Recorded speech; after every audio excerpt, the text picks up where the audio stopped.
அனைவருக்கும் வணக்கம். என்னுடைய பெயர் சாண்டி. எனக்கு தற்போது வயது 25.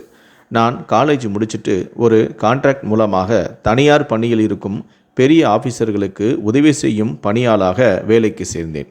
எனக்கு மாதம் 25,000 ரூபாய் சம்பளம். என் உயர் அதிகாரிக்கு தேவையான உதவிகளை செய்து கொடுத்தால் அவரிடமும் இருந்தும் எனக்கு கொஞ்சம் காசும் கிடைக்கும். முதல் மாதம் வேலைக்கு சேர்ந்து அங்கு நடக்கும் நெளிவு சொலிவுகளை எல்லாம் பார்த்து நான் கற்றுக்கொண்டேன். அப்பொழுது அங்கு ஒரு உயர் பொறுப்புக்கு ஒரு மேடம் வந்து சேர்ந்தார்கள். நான் வேலை செய்வது செங்கல்பட்டு மாவட்டம் தாம்பரம். அங்கு பெரிதாக ஒன்றும் வேலையும் இருக்காது.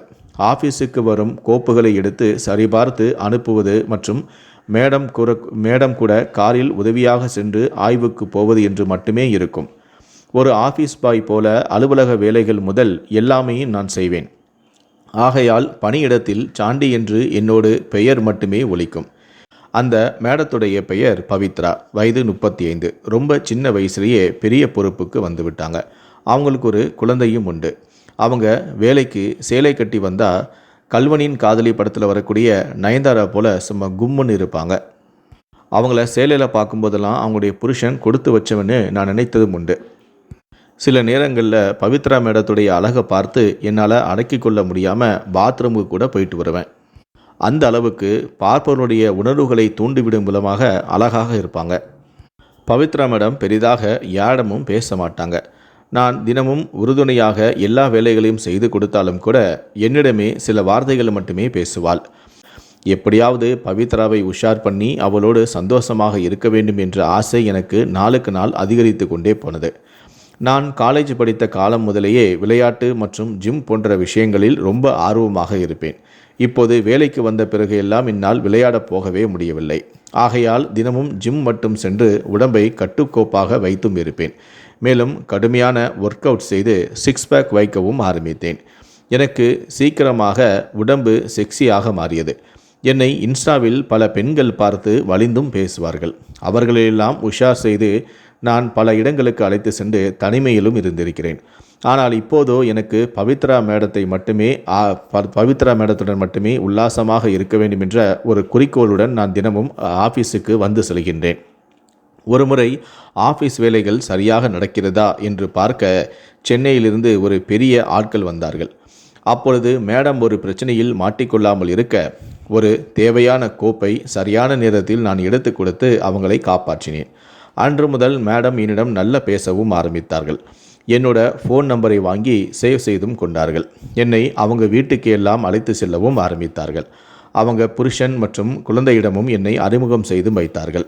பார்ப்பவர்களிடமெல்லாம் என்னை ஒரு தம்பி போல என்று சொல்லி வைத்து கொண்டே இருந்தார். சில நாட்களாக நான் தொடர்ச்சியாக ஒர்க் அவுட் செய்து மேலாடை இல்லாமல் வீடியோ எடுப்பது, ஃபோட்டோ எடுப்பது, அதற்கு ஏற்ற மாதிரி மியூசிக் போட்டு ஸ்டேட்டஸ் வைக்கவும் ஆரம்பித்தேன். அதை தினமும் பவித்ரா மேடமும் கவனித்து கொண்டு தான் இருந்தாள். அவளிடம் முன்பை விட இப்போது நிறைய மாறுதலான பேச்சு மற்றும் பழக்கத்தை என்னால் பார்க்க முடிந்தது. என்னிடம் நல்ல நெருங்கி பேசுவது, யாரும் இல்லை என்றால் தொட்டு தொட்டு பேசுவதென இருந்தாள். எனக்கு இது எல்லாமே நல்ல விஷயமாகவே தெரிந்தது. ஒரு நாள் மாலை ஆஃபீஸ் முடிந்தது. சாண்டி, என்னை பைக்கில் வீட்டில் விட முடியுமா? என்னுடைய கார் பஞ்சர் ஆயிடுச்சு என்று சொன்னாள். நானும் ஓகே மேடம், கண்டிப்பா என்று சொல்லி என்னுடைய வண்டியிலேயே ஏற்றி கொண்டு அவருடைய வீட்டுக்கு சென்றேன். அப்போது சாரல் மழை கொஞ்சமாக அடித்தது. எனக்கு குளிர ஆரம்பித்தது. அப்பொழுது பவித்ரா மேடம் என்னை நெருங்கி கட்டி பிடித்த மாதிரியே அமர்ந்து கொண்டாள்.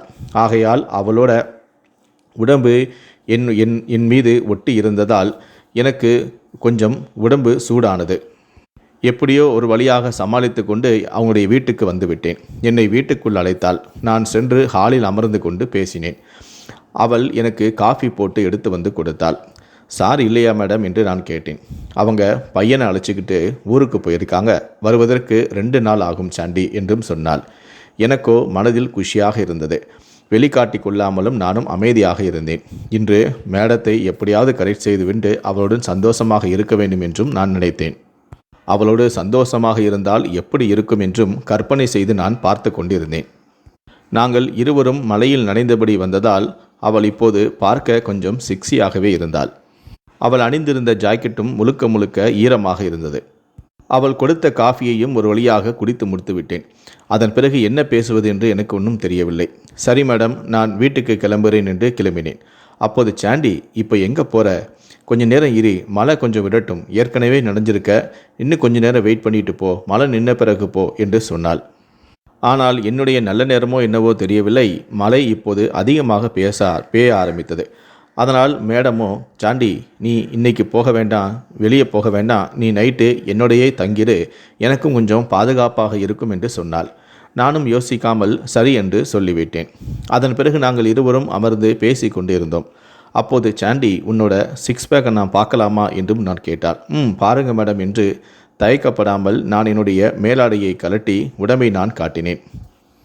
அவளும் புருவத்தை உயர்த்தியபடியே என் அருகில் வந்து என்னுடைய உடம்பை தொட்டு பார்த்தாள். கொஞ்ச நேரத்திலேயே அவளுடைய பார்வை வேறு மாறியது. அதன் பிறகு அவளுடைய கையாலேயே என் உடலில் பல இடங்களில் தடவினாள். நானும் அவளை அதிர்ச்சியாக பார்த்தேன். ஒரு கட்டத்தில் என்னை திடீரென இறுக்கமாக கட்டிப்பிடித்து கொண்டு, எனக்கு இன்னைக்கு நீ வேண்டும் என்று சொன்னாள். நானும் மறுக்காமல் சரி என்று சொல்லிவிட்டேன். நானும் இவ்வளவு நாள் இதற்காக தான் காத்திருந்தேன் என்பதால் உடனடியாக நானும் சம்மதம் தெரிவிக்க, அதன் பிறகு எங்களுக்குள் என்ன நடக்க வேண்டுமோ அது எல்லாமே நடந்தது. அவளுடைய கணவனும் 2 நாளுக்கு பிறகுதான் வருவார் என்று சொன்னதால் நானும் அவள் வீட்டிலேயே 2 நாட்கள் தங்கினேன். அவளோடு அடிக்கடி உல்லாசம் அனுபவித்து வந்தேன். அதன் பிறகு எங்களுக்குள் நெருக்கம் அதிகமானது. நாங்கள் உல்லாசமாக இருக்கும்போது பவித்ரா சொல்வாள், என் கணவனுக்கு இந்த விஷயத்தில் ஆர்வமே இல்லை எனவும், வாரம் ஒரு முறை மட்டுமே நானும் அவரும் சந்தோஷமாக இருப்போம். அந்த நாள் கூட நான் தான் அவரை கட்டாயப்படுத்தி என்னுடன் தனிமையில் இருக்க அழைப்பேன். நான் அழைக்கவில்லை என்றால் அவர் அந்த வாரம் கூட என்னை கண்டு கொள்ளவே மாட்டார். அந்த அளவுக்கு அவருக்கு இதில் விருப்பமே இல்லாமல் இருந்தால், ஆனால் எனக்கு உன்னை பார்த்ததுமே எனக்கு உன்னுடன் இருக்க வேண்டும் என ஆசை ஏற்பட்டது. அதனால் என்னுடைய கணவன் என்னைக்கு வெளியூர் செல்கிறாரோ அன்று நான் உன்னோடு சந்தோஷமாக இருக்க வேண்டும் என எண்ணி இருந்தேன். அதனால் என் கணவன் வெளியூருக்கு சென்ற இந்த வாய்ப்பை நான் பயன்படுத்தி கொண்டேன். நான் கிளம்பும்போதே நானே என்னுடைய காரின் டயரை காத்தை பிடுங்கிவிட்டு அதை பஞ்சரு போல் செட்டப் செய்தேன். உன்னுடன் வருவது போல உன்னையும் என்னுடைய வீட்டுக்கு அழைத்து வந்து இப்போது உன்னுடன் கட்டிலில் படுத்து கொண்டு இருக்கிறேன் எனவும் கூறினார். இதை கேட்டதும் எனக்கு அதிர்ச்சியாக தான் இருந்தது. அதன் பிறகு எங்களுடைய உறவும் தொடர்ந்தது. நானும் அவளும் அடிக்கடி தனிமையில் சந்தித்து உல்லாசமாக இருக்க ஆரம்பித்தேன். அவளும் நல்ல உயர் பொது பதவியில் இருந்ததால் நல்ல வருமானமும் வந்தது. அதன் பிறகு அவளுக்கு ஒரு விபரீதமான ஆசை வந்தது. அதாவது, அவளுடைய கணவன் மட்டும் உயிரோடு இல்லை என்றால் என்னை அவள் தினமும் அவளுடைய வீட்டுக்கு வரவழைத்து உல்லாசமாக இருக்கலாம் எனவும் நினைத்தாள். அது குறித்து என்னிடமும் சொன்னாள். எனக்கு என் கணவன் முக்கியமல்ல, அவரால் ஒரு பிரயோஜனமும் அல்ல. அதனால் அவரை தீர்த்து கட்டிவிட்டால் நாம் தினமும் சந்தோஷமாக இருக்கலாம், எனக்கு யாரும் இடையூறாக இருக்க மாட்டார்கள் எனவும் கூறினாள். எனக்கும் அவள் மீது இருந்த மோகத்தின் காரணமாக அவருடைய கணவனை போட்டு தள்ள நானும் ஒப்புக்கொண்டேன். அதற்காக அவருடைய கணவனை கொலை செய்வதற்காக நான் எலி பேஸ்ட்டை வாங்கி அவளிடம் கொடுத்தேன். அவளிடம், உன்னுடைய கணவனுக்கு சாப்பாட்டில் இதை கலந்து கொடுத்துவிடு, அவன் இறந்து விடுவான் எனவும் கூறினேன். அந்த எலி பேஸ்ட்டை சாம்பாரில் கலந்து தன்னுடைய கணவனுக்கு கொடுத்தாள். அதை அறியாத பவித்ராவின் கணவனும் அதை சாப்பிட்ட கொஞ்ச நேரத்திலேயே அவருக்கு கடுமையான வயிற்று வலி ஏற்பட்டது. அவள் வலியால் துடிதுடித்து வீட்டிலேயே இருந்துவிட்டால் தன் மீது தான் அனைவருக்கும் சந்தேகம் வரும். அதனால் தன் மீது எந்தவிதமான சந்தேகம் வரக்கூடாது என எண்ணிய பவித்ரா வலியால் துடித்து கொண்டிருந்த கணவனை தன்னுடைய காரிலேயே மருத்துவமனைக்கு அழைத்து சென்றாள். அங்கு அவருக்கு கடுமையான வயிற்று வலி இருந்ததால் அவருக்கு தீவிரமான சிகிச்சையும் கொடுக்கப்பட்டது. எப்படியும் தன் கணவன் இறந்து விடுவார், அதனால் நம் மீது யாருக்கும் சந்தேகம் வராது என்று எண்ணிய அவள் உடனடியாக இது குறித்து தன் கணவனுக்கு கடுமையான வயிற்று வலி ஏற்பட்டதால் தீவிரமான சிகிச்சையில் மருத்துவமனையில் அனுமதித்திருப்பதாக அவருடைய மாமியார் மற்றும் உறவினர்களெல்லாம் ஃபோன் பண்ணி தகவலை தெரிவித்தாள். அனைவரும் பதறி அடித்துக்கொண்டு மருத்துவமனைக்கு வந்தார்கள். அதன் பிறகு மருத்துவர்களின் தீவிரமான சிகிச்சையால் ஒரு வழியாக எப்படியோ பவித்ராவுடைய கணவன் காப்பாற்றப்பட்டார். இது எங்களுக்கு அதிர்ச்சியாக இருந்தபோதிலும் அவர் உடல்நிலை ரொம்ப மோசமாக தான் இருந்தது. அதன் பிறகு எப்படியோ 10 நாட்கள் அவர் மருத்துவமனையிலிருந்து உடல்நலம் தேறி மீண்டும் வீட்டுக்கு வந்தார். எங்களுக்கு இது ரொம்ப அதிர்ச்சியாக இருந்தது. எப்படியோ இவனுடைய கதையை முடித்துவிட்டு நாங்கள் இனி சந்தோஷமாக இருக்கலாம் என எண்ணினோம். ஆனால் இப்படி அவரை மருத்துவர்கள் காப்பாற்றி விட்டார்களே என நாங்கள் அதிர்ச்சியாக இருந்தோம். இதனால் பவித்ரா உச்சக்கட்ட கோபத்திலும் ஆத்திரத்திலும் இருந்தார். அதன் பிறகு எப்படி கொலை செய்யலாம் என நாங்கள் அடுத்த திட்டத்தை யோசனை செய்து கொண்டிருந்தோம். அப்போதுதான் எனக்கு இன்னொரு யோசனையும் வந்தது. அப்போது நான் பவித்ராவிடம் சொன்னேன், உன் கணவன் இன்னும் உடல்நிலை தேரவில்லை, இன்னும் மோசமான நிலையில்தான் வீட்டில் சிகிச்சை எடுத்து கொண்டிருக்கிறார். அதனால் நீ எப்போதும் போல கிளம்பி ஆஃபீஸுக்கு வருவது போல வாருங்கள், நான் ஒரு கூலிப்படையை செட்டப் செய்கிறேன். நீங்கள் ஆஃபீஸுக்கு வந்த பிறகு கொஞ்ச நேரம் பிறகு அந்த கூலிப்படை உங்களுடைய வீட்டுக்கு சென்று உங்களுடைய கணவனின் கழுத்தை நெரித்து கொலை செய்து விடுவார்கள். அதன் பிறகு நீங்கள் எப்போதும் போல ஆஃபீஸ் முடித்து வீட்டுக்கு செல்வது போல சென்று உங்களுடைய கணவன் பேச்சு மூச்சு இல்லாமல் கிடப்பதாக சொல்லி மறுபடியும் மருத்துவமனைக்கு கொண்டு செல்லுங்கள். அங்கு பரிசோதனை செய்த மருத்துவர்கள் அவர் இறந்து விட்டார் என கூறிவிடுவார்கள். நீங்களும் எந்த விதமான பிரச்சனையும் மாட்ட மாட்டீர்கள் என்று நானும் ஒரு ஐடியா கொடுத்தேன்.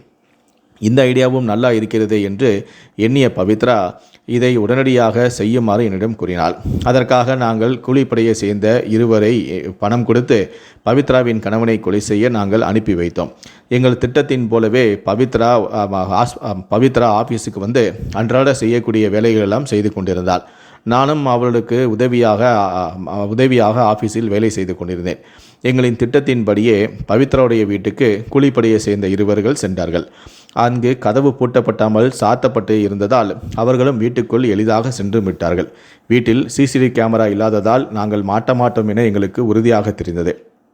அதன் பிறகு சென்ற அந்த கூலிப்படையை சேர்ந்த இருவர்கள் பவித்ராவுடைய கணவனை கழுத்தை நெரித்தும் அவள் கத்தக்கூடாது என்பதற்காக தலையணையால் அவருடைய முகத்தை அழுத்தியும் அவரை துடிக்க துடிக்க கொலையும் செய்தனர். ஏற்கனவே அவர் உடல்நிலை குறைவால் இருந்ததால் அந்த இருவரையும் எதிர்த்து அவரால் போராட முடியவில்லை.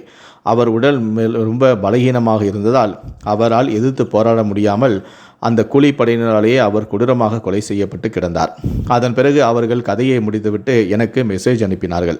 நானும் உன்னுடைய கணவனை கொன்று விட்டார்கள் என பவித்ராவிடம் சொன்னேன். அவளுக்கு ரொம்ப சந்தோஷம், மகிழ்ச்சி.